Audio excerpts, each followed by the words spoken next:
What's up, family? Welcome to Ask to My Ox, where we challenge you to stop playing and start pushing. Here we are in this big old empty room,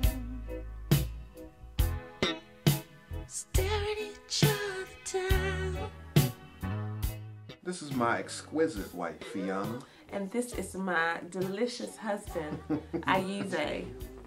What's up, y'all? What's up? Welcome to Ask the Ma'ats. Who are we? We are the Ma'ats. We are married. What do? We break it down for you. You silly.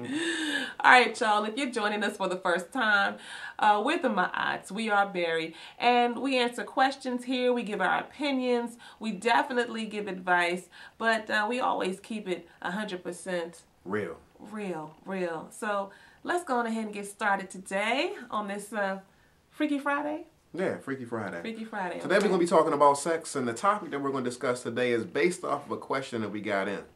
A brother wrote into us, and he said to us that, his wife just recently purchased a vibrator. And he wants to know whether or not she's dissatisfied with him sexually.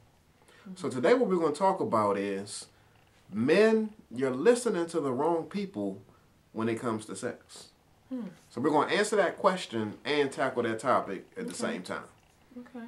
So when it comes to this first question about, my wife, she just recently purchased a vibrator. Is she dissatisfied with me?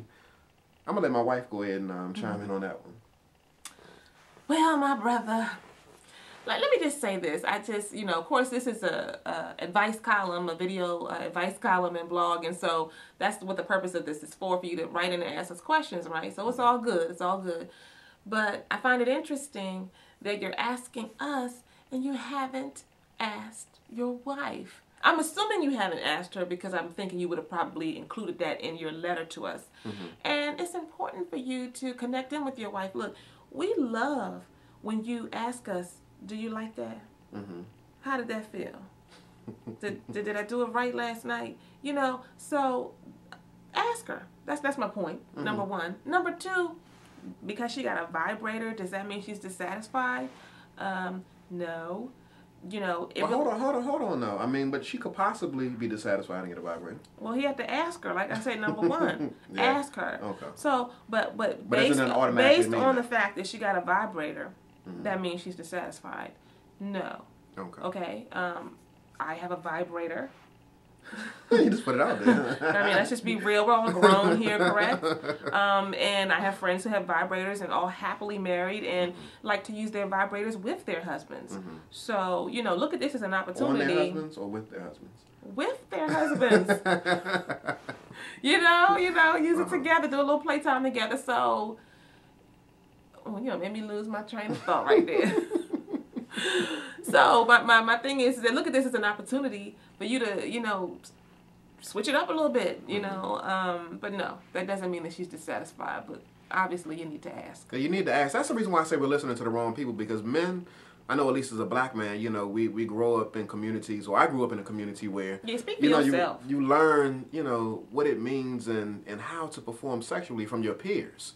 And that's not always a good thing because, growing up, one of the things that I would often hear is that, how long do you last in the bedroom? Are you holding it down for like hours upon hours upon hours? And, men, we hold on to that thing and we think that we need to throw it down for like 3 hours. And I just want to ask my wife, because why are you making that face? I'm just getting sleepy thinking about that. Just getting real sleepy. So we need to talk to our women. My wife is getting sleepy when I talk about doing it for 3 hours. That's ridiculous. Okay. Now, I mean, first of all, everybody's different. So some women might like that. Look, I'm going to have to, if you ever think you're going to just throw it down, for that, I'm going to have to, babe. I got things to do. That's just too long. And I think it's interesting that men, because men are competitive naturally a lot of times, or they're socialized that way a lot of times, there's almost like you're looking at it as if it's a sport. Who has the greatest endurance? Who can last the longest? I want to know how you stroking. You know what I'm saying? Are you hitting it right? That's what I want to.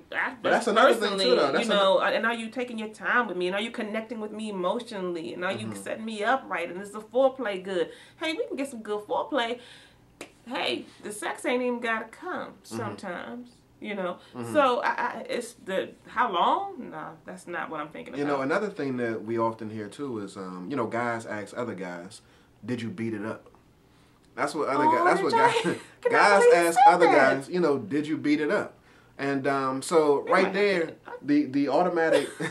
The automatic assumption is that whenever we enter into the bedroom, our objective is to beat it up. No, let me pause. That comes from... What can you please, for the audience, the listening audience, define beat it up? I mean, I'll demonstrate. that's beat. I mean, when you... That's beating I done came out the picture. I just went all the way out the picture. That's beat. I mean, when you like really throwing that thing down... I mean, you giving some throwing your back out. Yeah. Throwing your back out. So we hear that from other men, like, you know, did you beat it up? So we assume that that's what we're supposed to do when we go in the bedroom. Now, granted, like my wife might tell you, know, some women might like. I would say most women, you know, we like a little. Go ahead and beat it up a little bit, you know, do a little something. I mean, every time. But no, we're gonna be like, hello, you know, slow it down. You know, we like variety, and every person is different. So don't be putting comments like, well, I don't ever like. We know that there are other people out there who are not going to be on the same page with us in some of this. But as a general rule, I mean, y'all let me know if I'm wrong, sisters, if I'm representing wrong. Well, you know, you like to. I want to feel my man like, come here. You know, I love it when he puts his hand on my waist, you know, and pulls me in, right? But at the same time, I like it when it's slow and it's smooth and it's sweet. I think that a lot of this emanates from a space of selfishness in men. I think that men, you know, they enter into the bedroom trying to, you know, please and satisfy their egos because the objective is length of time. The objective is to hit it hard. Retarded. And then also, too, the objective is to make the woman have an orgasm. And I think that in every situation, a woman doesn't necessarily have to have an orgasm to be satisfied. But we think that unless we make you have an orgasm, that we really haven't done our job. You know, so we're trying to satisfy you, but really and truthfully, the reality is that we're trying to satisfy ourselves. Your ego. We're trying to satisfy our ego. So that's something to consider. That's deep right there. And don't get me wrong. Please don't get it twisted. Orgasms are good. They're great. But yeah, you don't have to have an orgasm every time. And there are a lot of women out here who have not had orgasms ever. And so they've been in relationships sexually where they've been able to be pleased in a multitude of ways that has not involved an orgasm. So, you know, switch it up, brothers. Go somewhere else with it. Ask the right person. Ask your wife. Ask your queen. And get it in. Stop playing. Start pushing.